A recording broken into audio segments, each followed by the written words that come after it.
আপনারা যদি জানতে চান যে স্ক্যানের মধ্যে কথা বলতে বলতে কীভাবে সাইন চিহ্ন অথবা বৃত্তাকার চিহ্ন অথবা ব্রাশ করে, এটা যারা জানতে চান তাদের জন্য এই ভিডিওটা। প্রথমে আপনারা ইয়েতে ঢুকবেন, গুগল প্লে স্টোরে ঢুকবেন।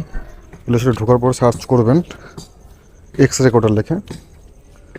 এই যে এক্স রেকর্ডার লিখে সার্চ করে এটা ওপেন করবেন। আমার যেহেতু ইনস্টল করা, তো আমি শুধু ওপেন করব। ওপেন করার পরে এরকম একটা ইন্টারফেস চলে আসবে। তো এটা আসার পরে আমার কিন্তু রেকর্ড অলরেডি চলতেছে, হ্যাঁ। তো এই যে ব্রাশ যে চিহ্নটা, এটা এটা ক্লিক করা থাকবে না, এটা ক্লিক করে নেবেন, তাহলে ব্রাশ অপশন চলে আসবে। তারপরে যে ব্রাশ এখানে ক্লিক করলে এটা আসবে এরকম অপশন। দেন আপনি যে তারপর যে কোনো জায়গায় যে কোনো পেজে আপনারা করতে পারবেন,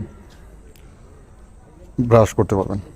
এই যে এই যে তারপরে যে এই গোলে চিহ্ন দিলে বৃত্তাকার হয়ে যাবে, এটা দিলে ট্রায়াঙ্গেল, এটা দিয়ে টিক চিহ্ন। এটাই ছিল ভিডিও আজকের। ধন্যবাদ সবাইকে।